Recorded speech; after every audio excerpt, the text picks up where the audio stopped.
Ni hao, halo semuanya, kembali lagi dengan Nubarta. Nonton bareng kita. Makasih ya udah setia menunggu updatean dari Nubarta. Semoga kalian masih akan tetap setia bersama Nubarta sampai akhir ya. Nah, kalau gitu nggak perlu lama lagi. Yuk langsung aja kita siapkan diri dan hati kita ke episode berikutnya. Selamat mendengarkan. Kemunculan sosok yang tiba-tiba itu langsung menarik perhatian semua orang, terutama saat mereka melihat wajah tampan pria berjubah hitam itu. Mereka tak kuasa menahan ekspresi terkejut. Orang yang telah menghalangi serangan Kinsu ternyata adalah seorang pemuda. Ketika CR melihat orang yang muncul sebenarnya adalah Shoyen, wajahnya menampakkan ekspresi terkejut dan senang. Guru, kegembiraan tak terkendali muncul di wajah cantik pucat CR. Air mata bening terus mengalir di matanya. Dia berseru saat tubuhnya yang indah menyerbu ke arah Shoyen. Namun, saat CR hendak bergerak, dia ditarik kembali oleh Kinsu setelah mendengus dingin.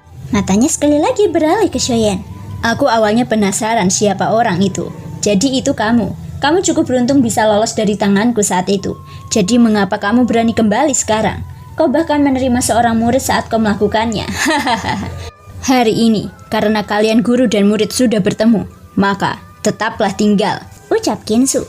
Shoyen mengabaikannya. Dia berbalik dan membantu Sukyang meminum pil obat. Setelah itu, dia segera mengalihkan pandangannya ke CR. Senyum hangat terungkap di wajahnya, acuh tak acuh saat dia berkata perlahan. CR, jangan takut, guru ada di sini untuk menjemputmu, ucap Shoyen. Membual tanpa malu. Kinsu mendengus dingin dengan ekspresi muram. Dia melepaskan CR dengan satu tangan dan tubuhnya tiba-tiba melesat. Dalam sekejap mata, dia sudah muncul di depan Shoyen. Dengan jentikan tangannya, dia menghantam kepala Shoyen dengan keras. Niat membunuh melintas di mata Shoyen saat melihat ini. Tangan kanannya tiba-tiba mengepal. Kekuatan dahsyat dengan cepat berkumpul di seluruh lengannya. Dan energi yang melonjak muncul di permukaan tinjunya. Kemudian, dia mengayunkan lengannya dan mengirim pukulan ke telapak tangan Kinsu. Terdengar suara tumbukan yang teredam. Tubuh Shoyen tetap berdiri di tempat yang sama tanpa bergerak. Kekuatan yang besar dan dahsyat tiba-tiba meletus dari titik di mana tinju dan telapak tangan itu bertabrakan. Kekuatan yang menakutkan itu benar-benar menyebabkan ekspresi Kinsu berubah drastis. Pupil matanya menyusut seukuran lubang jarum. Kekuatan yang terkumpul di tangannya hanya bertahan selama 2 tarikan nafas sebelum hancur total oleh serangan kuat Shoyen. Kekuatan yang tersisa itu bahkan mengguncang tubuhnya hingga terhuyung-huyung ke belakang. Bagaimana ini mungkin? Tingkat kultivasimu, tingkat transformasi asal tahap menengah. Bagaimana ini mungkin? Kamu jelas-jelas hanya Dodi bintang 7 beberapa tahun yang lalu. Bagaimana kamu bisa meningkatkan kultivasimu ke tingkat seperti itu hanya dalam beberapa tahun yang singkat? Kinsu membelalakan matanya dengan marah. Ketidakpercayaan terungkap di dalam matanya. Hanya dalam beberapa tahun yang singkat, Shoyen telah melompat dari Dodi bintang 7 menjadi ahli transformasi asal tahap menengah. Ini adalah sesuatu yang hampir mustahil untuk dicapai. Namun, kekuatan yang telah ditunjukkan Shoyen dan aura yang dia rasakan ketika mereka berdua bentrok telah memberitahunya bahwa pemuda berjubah hitam di depannya benar-benar telah menjadi ahli transformasi asal tahap menengah. Seorang pakar seperti itu sudah pasti merupakan eksistensi yang berdiri di puncak bahkan di seluruh wilayah Gurun Utara. Ketika kata-kata dari mulut Kinsu tersampaikan ke telinga orang-orang di sekitarnya, ekspresi semua orang berubah serempak. Banyak tatapan mata yang dipenuhi dengan keterkejutan.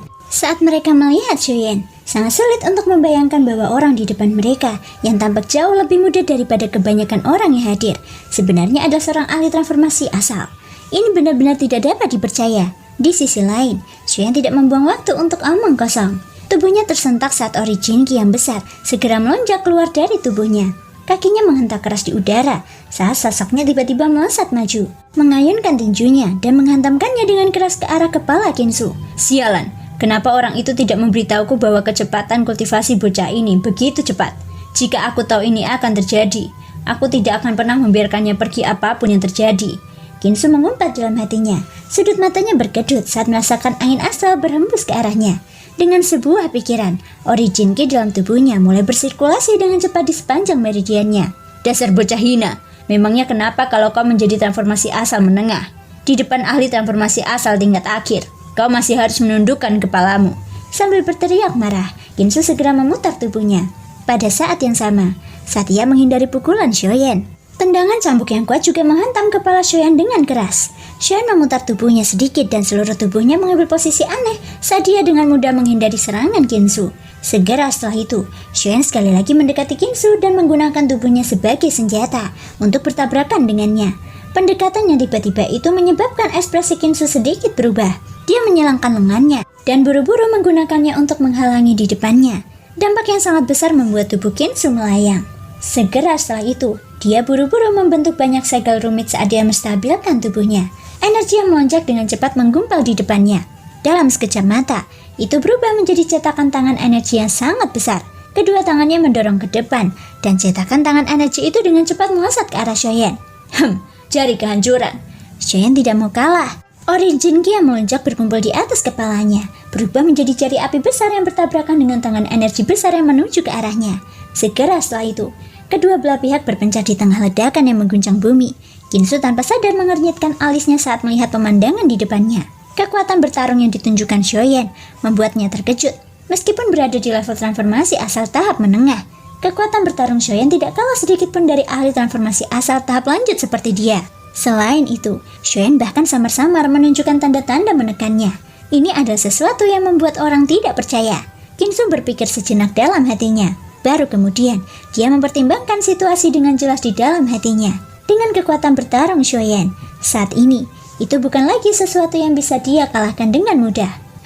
Pelindung Gui, jika kau terus mengawasi dari samping, bebek yang hendak mencapai mulutmu akan terbang menjauh. Kau tidak ingin melihatnya lepas dari pandanganmu lagi, kan? Kinsu tiba-tiba mengalihkan pandangannya dan melihat ke arah aula besar.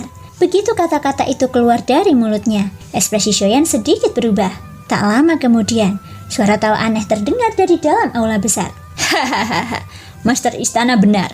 Kali ini, kita tidak boleh melewatkan kesempatan ini. Sekelompok kabut hitam melayang keluar dari dalam aula besar setelah tawa aneh itu terdengar. Kabut itu terlihat di depan mata semua orang. Pada saat yang sama, ekspresi wajah Shoyen langsung menjadi suram. Kuil hantu. Shoyen hanya melirik gugusan kabut hitam yang tiba-tiba muncul dan segera mengenali identitasnya. Shoyen sudah sangat membekas dalam hatinya tentang kemunculan sekelompok orang yang bukan manusia maupun hantu ini. Saat kabut hitam muncul, tekanan kuat yang menyebabkan jiwa orang-orang bergetar tiba-tiba menyebar dari puncak pegunungan utara. Ketika semua orang yang hadir merasakan aura mengerikan ini, ekspresi mereka sekali lagi berubah. Orang aneh yang muncul dalam kabut hitam ini sebenarnya adalah sosok mengerikan ranah transformasi asal tahap akhir. Ini juga berarti bahwa ada ahli transformasi asal lainnya di wilayah Gurun Utara, selain dari Master Istana Kinsu dan Master Istana Selatan. Selain itu, kultivasi ahli ini tidak lebih lemah dari Master Istana Kinsu, 2 ahli transformasi asal tahap akhir, dan 1 ahli transformasi asal tahap menengah. Istana Gurun Utara sudah cukup untuk menyapu bersih sebagian besar kekuatan lama di wilayah Gurun Utara. Kabut hitam itu melayang dan tiba di samping Kinsu dengan santai. Sepasang matanya yang menyeramkan muncul di kabut hitam itu. Hahaha, Shoyen, kamu cukup beruntung untuk melarikan diri terakhir kali. Kali ini, aku ingin melihat siapa yang bisa menyelamatkanmu. Shoyen mengeluarkan tangan kanannya dan penguasa Swan hitam pekat langsung mendarat di tangannya. Sebagai tanggapan, dia tidak perlu mengatakan apapun lagi kepada orang-orang yang bukan manusia maupun hantu ini. Dari sudut pandangnya, anggota klan Hun harus dimusnahkan. Tawa aneh kembali terdengar dari kumpulan kabut hitam saat melihat ini. Seketika, sepasang matanya bertukar pandang dengan Kinsu. Tak lama kemudian, tubuh mereka bergerak dan mereka berdua muncul di sisi kiri dan kanan Shoyen, membentuk serangan penjepit. Menyerang! Kinsu mengeluarkan raungan keras. Ori Jinki segera menyembur keluar dari tubuhnya, memadat menjadi tangan raksasa yang menghantam Shoyen. Di sisi lain, Ori Jinki hitam dari sosok kuil hantu terjalin di udara sebelum berubah menjadi tangan hantu raksasa. Ekspresi Shoyen tampak acuh tak acuh menghadapi serangan keduanya. Dengan sebuah pikiran, api biru samar segera melayang di permukaan penguasa Swan. Gelombang energi yang luar biasa terus-menerus dituangkan ke dalam penguasa Swan. Seketika, aura yang sangat mendominasi dan membara menyebar darinya. Penguasa pemecah langit 7 lapis. Shoyen mengayunkan penguasa Swan dan membaliknya maju mundur. 2 cahaya penggaris api tiba-tiba melesat keluar. Dalam sekejap mata, keduanya bertabrakan hebat dengan 2 teknik Do. Tubuh Shoyen tiba-tiba berkelebat saat ledakan itu terdengar. Gelombang energi yang tersisa segera tersapu. Segera setelah itu, 2 sosok manusia menyerbu keluar dari badai sementara tubuh Shoyen telah menghilang dari tempatnya semula berdiri. Mengikuti suara angin kencang yang muncul, Kinsu dan pelindung Gui itu sekali lagi mengejar dari dekat. Dalam sekejap mata, mereka sudah muncul di kedua sisi tubuh Shoyen. Tendangan cambuk dan cakar hantu dengan keras menyerang titik fatal di tubuh Shoyen. Teknik gajah kekuatan, teknik gajah emas, teknik gajah bersayap. Dengan ketiga jurus tersebut diaktifkan, kekuatan, pertahanan, dan kecepatan Shoyan secara keseluruhan melonjak. Sebuah penghalang cahaya keemasan menyelimuti tubuh Shoyan. Kekuatan fisik yang mengerikan berkumpul di setiap bagian tubuhnya. Kecepatannya mengagumkan memungkinkan Shoyan untuk dengan mudah menghadapi serangan dari dua ahli transformasi asal tahap akhir. Serangan mereka melewati jubah hitam yang dikenakan Shoyan. Tendangan cambuk itu bahkan dekat dengan wajah Shoyan. Sementara cakar hantu hampir menembus dadanya. Meskipun Shoyan berhasil menghindarinya, cakar itu tetap membuat lubang besar di jubah hitamnya. Selama seluruh proses, Shoyan tetap tenang seperti biasa. Setelah menghindari serangan keduanya, Shoyan segera membalik penggaris besar di tangannya. Ia memutar tubuhnya dan menghantam dada Kinsu dengan ganas. Kekuatan yang menakutkan itu segera menyebabkan organ dalam Kinsu bergetar. Erangan teredam keluar dari tenggorokannya dan tubuhnya mundur ke belakang. Detik berikutnya, Shoyan menghantamkan telapak tangannya dengan keras ke arah kumpulan kabut hitam aneh itu. Namun, kabut hitam itu jauh lebih lincah. Suara rantai yang saling beradu tiba-tiba terdengar dari kabut hitam. 4 rantai hitam pekat tiba-tiba melesat keluar dan menghalangi telapak tangan Shoyan. Setelah itu, Shoyan terbang kembali. Kinsu menatap Shoyan dengan wajah muram. Setelah menyaksikan kekuatan Shoyan, dia menyesali apa yang telah terjadi beberapa tahun yang lalu. Jika dia tidak ragu-ragu saat itu dan menghalangi Shoyan pergi, dia pasti sudah menjadi ahli raja asal sejak lama. Wilayah Gurun Utara pasti sudah menjadi wilayah kekuasaannya sejak lama, dan kejadian hari ini tidak akan pernah terjadi. Pada saat ini, bahkan pelindung Gui yang berada di dalam kabut hitam merasa sangat terkejut. Dia tidak menyangka kultivasi Shoyan begitu kuat. Dia mampu melawan dua ahli transformasi asal tingkat akhir sendirian dan tetap berada dalam posisi tak terkalahkan. Memikirkan tingkat pertumbuhannya yang menakutkan. Jika mereka tidak dapat menangkapnya hari ini, Shoyan pasti akan menjadi musuh besar kuil hantu mereka di masa depan. Sialan, kita tidak bisa terus bertarung seperti ini. Bocah ini jauh lebih cepat dari kita dan tubuhnya sangat kuat. Aku benar-benar tidak tahu bagaimana anak ini bisa berkultivasi, ucap pelindung Gui. Sekarang bukan saatnya untuk meningkatkan moralnya. Menghancurkannya dengan kekuatan kasar mungkin tidak akan berhasil lagi. Jadi, kita hanya bisa memilih jalan lain. Senyum sinis terpancar di wajah Kinsu. Melihat sekeliling, tatapannya kembali tertuju pada CR. Di Gunung Utara, 3 sosok itu saling berhadapan di sebuah alun-alun besar. Setelah 100 kali bertukar pukulan, Kinsu dan pelindung Gui tidak mampu mengalahkan Shoyan. Bahkan ada beberapa kali dari mereka hampir terluka parah oleh Shoyan. Jubah brokat Kinsu memiliki beberapa lubang besar di dalamnya dan ada jejak tinju merah yang sangat jelas. Meskipun pelindung Gui di sampingnya tampak lebih baik, kabut hitam aneh yang menyelimuti tubuhnya telah menjadi jauh lebih tipis di bawah api surgawi Shoyan. Bahkan dia merasakan sakit kepala saat berhadapan dengan api surgawi Shoyan. Ditambah dengan kelincahan dan kecepatan Shoyan yang mengejutkan, mereka dapat memastikan bahwa Shoyan dapat tetap tak terkalahkan dalam 100 ronde. Mengetahui bahwa mereka berdua tidak dapat dengan mudah menekan Shoyan, Kinsu mengalihkan perhatiannya ke CR. Dia mengerti bahwa alasan Shoyan muncul di Gunung Utara sebagian besar karena CR. Shoyan tampaknya sangat peduli dengan muridnya ini. Kalau tidak, dia tidak akan menghadapi seluruh istana Gurun Utara sendirian. Sementara Shoyan dan pelindung Gui masih berhadapan, Kinsu tiba-tiba memutar tubuhnya dan muncul di samping CR dalam sekejap mata. Di mata gadis itu yang ketakutan, dia mencengkram leher CR. Seketika, wajah gadis itu memerah dan dia terus-menerus mengeluarkan serangkaian erangan yang tidak jelas. Melihat CR ditahan oleh Kinsu lagi, ekspresi Suki yang tergeletak di tanah langsung berubah.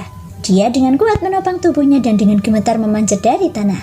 Dia dengan kuat menahan luka-luka di tubuhnya dan berjalan menuju Kinsu. Pada saat yang sama, Shoyan akhirnya kembali sadar. Dia tidak menyangka bahwa Kinsu tidak akan lagi mengambil inisiatif untuk menyerang dan malah fokus pada CR. Dengan melakukan ini, apakah dia mencoba memaksanya untuk menyerah? Dengusan dingin keluar dari hidung Shoyan saat memikirkan hal ini. Tubuhnya segera berubah menjadi sinar cahaya yang menyerbu ke arah Kinsu dengan kecepatan yang seperti kilat. Pada saat yang hampir bersamaan, kabut hitam itu berubah menjadi sinar cahaya hitam yang dengan cepat menghalangi di depan Shoyan. Hahaha, Shoyan, lawanmu adalah aku. Pelindung Gui tertawa aneh. Tubuhnya bergerak dan menyerang Shoyan di depannya. Rantai demi rantai hitam melesat keluar dari kabut. Rantai-rantai itu mengarah ke titik-titik vital di tubuh Shoyan dengan sudut yang sangat tajam. Enyahlah. Ekspresi Shoyan menjadi suram. Dia mengayunkan penguasa selang di tangannya dengan ganas dan cahaya penggaris langsung melesat keluar. Tanpa ampun menerbangkan rantai hitam pekat yang datang. Pada saat yang sama, tubuhnya dengan cepat melewati pelindung Gui dan terus maju. Sayangnya, meskipun kecepatan Shoyan cukup cepat, Pelindung Gui di belakangnya tidak mau menyerah. Terlepas dari seberapa cepat kecepatan Shoyen, ia masih tertunda dengan paksa oleh orang ini. Hal ini menyebabkan ekspresi Shoyen menjadi lebih suram. Hahaha, sudah kubilang lawanmu adalah aku. Kabut hitam bergejolak saat pelindung Gui sekali lagi menyerang Shoyen dengan dahsyat. Amarah di hati Shoyen semakin besar. Dia mengayunkan 7 langkah berturut-turut dan 7 cahaya penguasa Swan api bergabung bersama dengan kecepatan kilat. Pelindung Gui juga menunjukkan bagiannya. Rantai hitam dengan cepat terjalin dan terkunci dalam jaring rantai besar. Kabut hitam naik ke langit. Ini seperti tirai besar yang menutupi langit dan bumi saat bertabrakan dengan keras dengan cahaya penguasa Swan. Di sisi lain, Kinsu memegang CR dengan kuat di tangannya. Setelah tabrakan di antara Shoyen dan pelindung Yi berakhir, dia tiba di samping pelindung Gui dan menatap Shoyen dengan senyuman ganas. Shoyen, murid kesayanganmu sekarang ada di tanganku. Apakah kau ingin dia hidup atau mati? Saat berbicara, Kinsu mengencangkan cengkeramannya di tangan CR. Tubuh CR yang sudah kesulitan bernafas segera mulai memberontak. Kedua tangannya dengan panik mencakar lengan kuat Kinsu dalam upaya untuk melarikan diri. Namun, Kinsu hanya perlu mengerahkan sedikit tenaga untuk membuat gerakan CR menjadi semakin lamban. Akibatnya, wajah cantiknya memerah. Melihat tindakan Kinsu, ekspresi Shoyen langsung menjadi gelap. Niat membunuh melonjak di matanya saat origin Ki dalam pusaran tubuhnya mulai beredar. Apakah kamu mengancamku? Ucap Shoyen. Bagaimana menurutmu? Huf. Shoyen, sekarang aku akan memberimu 2 pilihan. Pertama, berlututlah dengan patuh dan terikat. Kedua, saksikan muridmu yang cantik ini mati di depan matamu. Kinsu menyeringai sinis, seolah-olah kemenangan sudah dalam genggamannya. Maaf, tetapi aku tidak pernah diancam oleh orang lain. Oleh karena itu, aku memilih pilihan ketiga. Ucap Shoyen. Oh, aku sangat penasaran. Apa pilihan ketiga yang kamu bicarakan? Ucap Kinsu. Aku akan membunuhmu. Begitu kata-kata itu keluar dari mulutnya, sosok Shoyen tiba-tiba menghilang dari tempatnya. Dalam sekejap mata, dia sudah muncul di depan Kinsu. Di bawah tatapan kaget Kinsu, sebuah telapak tangan menghantam dadanya dengan ganas. Pada saat inilah, pelindung Gui tiba-tiba muncul di depan Shoyen saat lengan kurus kering muncul dari kabut hitam. Tangannya berayun ke arah Shoyen, sementara Kinsu mengambil kesempatan itu untuk mundur dengan cepat. Tangan Shoyen tiba-tiba bergetar setelah tabrakan itu. Kekuatan yang menakutkan segera mengalir keluar. Di dalam kabut hitam, ekspresi pelindung Gui tiba-tiba berubah. Tubuhnya terlempar mundur dengan cara yang agak menyedihkan. Setelah menstabilkan tubuhnya, dia melihat tangan kanannya bertabrakan dengan Shoyen. Tangannya hangus hitam. Api yang menakutkan telah membakar lapisan daging di tangannya. Api surgawi terkutuk. Pelindung Yi berteriak marah di dalam hatinya.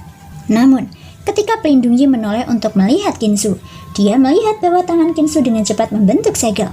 Siap, apa yang kau lakukan? Banyak sinar cahaya dengan cepat memasuki tubuh CR. Orang ini sebenarnya berencana untuk mengubah pandangannya sekarang. Kinsu hanya mendengus dingin saat menghadapi teriakan marah pelindung Gui.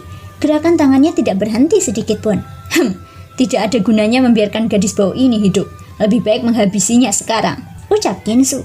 Saat Kinsu masih dengan cepat membentuk segel di tangannya, tubuh Sukyang tiba-tiba menyerbu dari suatu tempat. Meskipun tidak ada doki yang ditumpangkan, dia tetap menggunakan tubuhnya untuk menghantam tubuh Kinsu dengan keras, menghancurkan segel yang terus-menerus terbentuk di antara kedua tangan Kinsu. Kemunculan adegan ini langsung membuat hati Kinsu geram. Dia membalikkan tangannya dan mengayunkannya dengan keras ke dada Sukyang. Pupil mata Sukyang tiba-tiba menyusut. Tak lama kemudian, matanya melebar dan kekuatan hidup di sekujur tubuhnya langsung menghilang. Saudara laki-laki, CR yang secara pribadi menyaksikan kematian saudaranya, memperlihatkan ekspresi putus asa di wajah cantiknya yang dipenuhi air mata. Diam! Kinsu berteriak marah. Dia membalikkan tangannya dan menampar wajah cantik CR. Mata CR langsung menjadi tak bernyawa. Tak lama kemudian, Kinsu sekali lagi mengangkat tangannya untuk membentuk segel. Tampaknya untuk mencegah Shoyen. Kecepatannya membentuk segel kali ini jauh lebih cepat dari sebelumnya. Di sisi lain, wajah Shoyen langsung menunjukkan rasa bersalah dan niat membunuh saat dia melihat Zook yang tewas di tangan Kinsu. Menghadapi halangan pelindung Gui, serangan Shoyen menjadi semakin ganas dan kuat. Dalam sekejap, pelindung Gui benar-benar ditekan dengan kuat oleh Shoyen. Pada saat yang sama, segel di antara kedua tangan Kinsu juga telah selesai. Segera setelah itu, dia mengangkat pandangannya dan bertukar pandang dengan CR di depannya. Kali ini, tatapan kedua mata itu langsung mengenai jiwa mereka. Tujuan Kinsu adalah untuk sepenuhnya merebut mata roh ilusi dari tubuh dan jiwa pihak lain. Waktu terus berjalan. Tak lama kemudian, 10 menit telah berlalu. Pertarungan itu telah mencapai klimaksnya, tetapi selama seluruh proses, Shoyan telah dengan kuat menekan pelindung Gui. Di bawah serangan Shoyan yang ganas, pelindung Gui bahkan tidak memiliki kesempatan untuk mengatur nafas. Inisiatifnya untuk menahan Shoyan telah sepenuhnya lenyap. Dia bahkan tidak memiliki kesempatan untuk menarik diri, apalagi menahan Shoyan. Namun, pada saat inilah perubahan yang tak terduga terjadi di pihak Kinsu. Proses pengupasan yang awalnya normal tiba-tiba terjadi. Mata roh ilusi CR menyebabkan manik origin dalam pusaran energi di tubuh Kinsu bergetar. Sebelum mata roh ilusi dapat tertanam ke mata Kinsu, sejumlah besar origin ki dalam manik origin mulai mengalir tak terkendali. Itu mengalir di sepanjang berbagai saluran di tubuh Kinsu, melewati organ-organnya dan bahkan tubuhnya. Terlepas dari apakah itu datang dari dalam atau luar, semuanya mengalir ke tubuh CR. Apa? Kinsu akhirnya menyadari ada sesuatu yang salah. Tetapi pada saat inilah dia merasa ngeri, karena dia tidak bisa lagi mengendalikan tubuhnya. Dengan kata lain, ia hanya bisa menyaksikan manik origin di tubuhnya, terus-menerus mengirimkan gelombang demi gelombang kekuatan ke tubuh CR. Sementara ia sendiri semakin melemah. Tidak, apa yang terjadi? Cepat dan berhenti. Tidak, aku tidak menginginkannya lagi. Aku tidak menginginkan mata roh ilusi lagi. Aku tidak menginginkannya lagi. Seseorang, cepat datang dan hentikan aku. Kinsu berteriak panik di dalam hatinya. Tetapi, tidak ada sedikit pun perubahan dalam ekspresinya. Hal ini membuat para tetua dan diaken Istana Utara di luar tidak menyadarinya.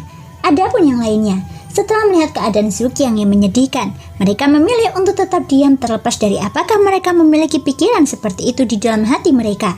Pertarungan di medan pertempuran terus berlanjut. Hampir semua mata hanya tertuju pada Shoyan dan pelindung Gui. Sedangkan untuk Kinsu, situasinya begitu tenang, sehingga bahkan anggota Istana Utara pun tidak peduli untuk memperhatikannya. Dengan pukulan yang kuat, tubuh pelindung Gui terlempar dengan keras.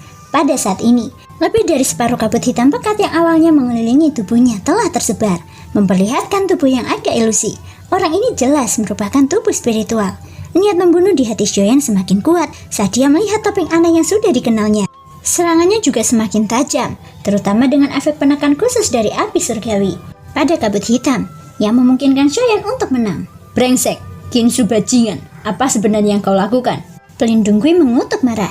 Namun, tubuh Shoyan sekali lagi mendesak maju sebelum dia bisa melakukan apapun. Pada saat yang sama, tatapannya juga memperhatikan CR di sisi lain. Sementara dia mengkhawatirkannya di dalam hatinya, ekspresi kejam tiba-tiba muncul di wajahnya. Setelah memaksa mundur pelindung Gui, Shoyan mengangkat kedua tangannya. Dua kelompok api berwarna berbeda tiba-tiba muncul dari telapak tangan Shoyan. Mereka adalah api hati laut dan api dingin tulang. Tak lama kemudian, pemandangan yang familiar dari masa lalu muncul lagi. Kedua tangan saling bergesekan dan kobaran api yang bergolak itu langsung saling terkait. Pada saat yang sama, wajah di balik topeng pelindung Gui tanpa sadar berkedut hebat saat melihat pemandangan ini. Brengsek, orang gila ini akan menggunakan jurus itu lagi. Pelindung Gui menatap Shoyan dengan ngeri di dalam hatinya. Dia tahu dalam hatinya bahwa dia tidak akan bisa membawa Shoyan kembali hari ini. Terlebih lagi, hal yang paling mengerikan adalah dia telah melihat Shoyan menggunakan jurus ini. Itu adalah salah satu kartu truf yang diciptakan Shoyan, Angry Buddha Lotus Flame. Makhluk rakus yang tak pernah puas, kau bisa mengurus dirimu sendiri. Setelah mengutuk Kinsu, tubuh pelindung Gui dengan cepat melesat dan terbang cepat menuju cakrawala yang jauh dalam upaya untuk melarikan diri dari tangan iblis di depannya. Bagaimanapun, semua orang di dalam kuil hantu jelas menyadari teror teratai api Buddha marah. Menghadapi kekuatan bertarung Shoyan yang mengerikan ini, kemungkinan besar dia tidak punya pilihan lain selain melarikan diri. Sayangnya, bagaimana Shoyan bisa membiarkannya pergi begitu saja? Shoyan, aku memang meremehkan kekuatanmu. Namun, mustahil bagimu untuk membunuhku. Aku akan mengingat hutang ini. Saat suaranya terdengar, tubuh pelindung Gui sudah muncul di langit di luar kerumunan. Namun, tepat saat pelindung Gui hendak melarikan diri, sebuah tirai hitam pekat tiba-tiba muncul di ruang kosong di depannya. Tak lama kemudian, Shoyan yang memegang teratai api hijau putih di satu tangan melangkah keluar dari dalam. Wajahnya tegas. Kemudian, di bawah tatapan ketakutan pelindung Gui, teratai api di tangannya dengan keras ditekan ke dada pelindung Gui. Terima kasih semua sudah mau mendengarkan dari awal sampai akhir. Sampai jumpa di episode berikutnya.